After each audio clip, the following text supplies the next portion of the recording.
Whether it's warships, fighter jets, or the next big defense move. If it matters to Philippine security, it's here.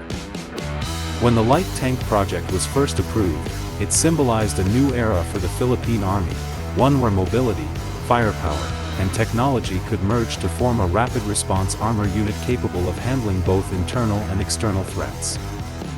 The plan was simple on paper yet ambitious in scale.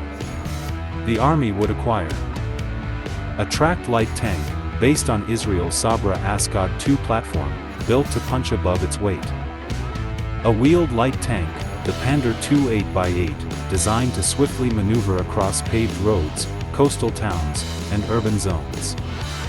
Together, these two systems would form a complementary force, heavy enough to fight, light enough to move, and versatile enough to defend archipelagic terrain.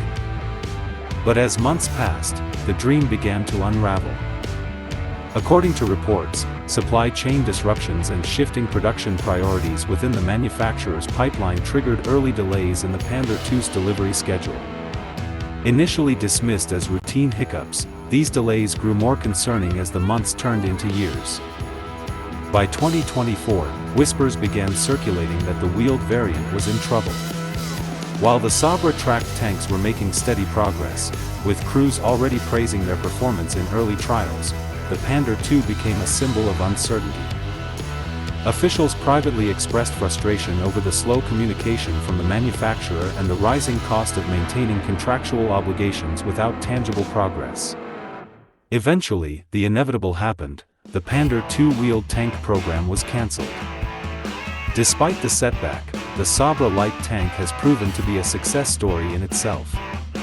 Built by Israel's Elbit Systems and based on the Ascod II platform, the Sabra offers robust firepower with its 105mm rifled gun, advanced fire control systems, and impressive battlefield endurance. Field reports from Army personnel describe the Sabra as dependable, powerful, and surprisingly agile for its size. Its armor protection and digital targeting suite provide an edge unseen in older Philippine Army vehicles. There were early discussions within the Army to acquire additional Sabra units to make up for the cancelled wheeled tanks, a move that could strengthen the tracked fleet while planners reassess options for the wheeled component. However, this solution presents a familiar problem. While tracked tanks deliver superior combat capability, they lack the speed and road endurance that wheeled platforms bring to the table. In a country made up of over 7,000 islands, mobility is everything. Wheeled tanks are faster on roads, require less maintenance, and can deploy quickly across the archipelago's scattered battlefields. A balanced armor fleet allows commanders to choose the right tool for the right mission. Tracked tanks dominate in rugged, off-road combat zones. Wheeled tanks excel in urban defense, island reinforcement, and rapid response missions. Without a wheeled component, the Army risks losing flexibility. For instance, a rapid deployment scenario, such as responding to a coastal incursion or urban crisis, would be slower and more resource-intensive with only tracked assets. That's why defense analysts say finding a replacement for the Pandur II isn't optional, it's essential.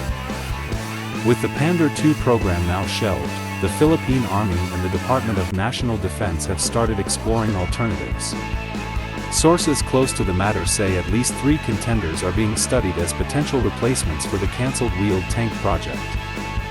The Turkish-made Otokar Arma 8x8, equipped with a Centauro 105mm gun, is gaining attention for its proven performance and export track record. Pros: modular design, battle-tested reliability, and potential defense cooperation with Turkey. Cons: requires new logistics and training infrastructure. The Italian Centauro II is one of the most advanced wheeled tank destroyers in the world, featuring a 120mm main gun and exceptional armor protection. Pros: high firepower, NATO standard systems, modern battlefield survivability. Cons: expensive and heavier than typical 8x8 designs. Known for its versatility and use in NATO forces, the Piranha V can also mount a 105mm cannon and features top-tier protection. Pros: highly interoperable, technologically advanced, and globally supported. Cons: high procurement cost and limited regional supply chain. Other options from South Korea, Indonesia, and Japan have also been quietly discussed, with each nation offering different combinations of cost, technology, and political partnership. The light tank project's ups and downs have sparked debate inside defense circles about how future acquisitions should be managed. Analysts emphasize that the Philippine Army's modernization efforts cannot afford repeated procurement failures. Lessons from the Pandur II case underline the importance of choosing suppliers with solid delivery track records, prioritizing local maintenance and technology transfer, ensuring budget predictability and long-term sustainment planning, building strategic ties with reliable defense partners. The defense establishment has been clear: modernization is not just about buying new weapons, it's about building a credible, sustainable, and self-reliant defense ecosystem. Defense officials have indicated that a decision on the wheeled tank replacement may be made within the next 12 to 18 months.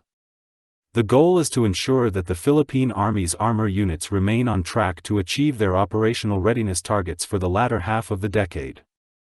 In the meantime, the Army continues to focus on integrating the Sabra Light Tanks, training new crews, and fine-tuning maintenance logistics to ensure that the existing fleet delivers maximum operational value. While there is disappointment over the Pandur II's fate, there is also optimism. The Army is not abandoning the light tank project, it is adapting it. Every setback brings a lesson, and for the Philippine Army, this episode may ultimately strengthen its modernization framework. By re-evaluating its suppliers, improving oversight, and learning from this experience, the Army can ensure that future contracts are more transparent, more accountable, and more strategically aligned with national interests. As one defense analyst put it, the cancellation of the Pandur II is not the end of the light tank project. It's a reset, a necessary pause to ensure that the Philippines gets the right system, not just the fastest one. The Philippine Army now stands at a critical juncture. The Sabra Light Tank has already proven its worth, but the wheeled tank gap must be filled to complete the modernization puzzle. Whether that comes from Turkey, Italy, or another partner remains to be seen, but one thing is clear: the future of the Army's armored warfare capability depends on the choices made today. For now, the light tank project remains very much alive, and the coming months will determine whether it regains its momentum or remains a reminder of lessons learned the hard way. This article is for informational and analytical purposes only. It is based on publicly available reports and defense modernization updates. The views expressed do not represent the official position of the Department of National Defense or the Philippine Army. This is not fake news or propaganda, but an independent analysis intended to inform readers about the challenges and developments surrounding the Philippine Army's light tank project.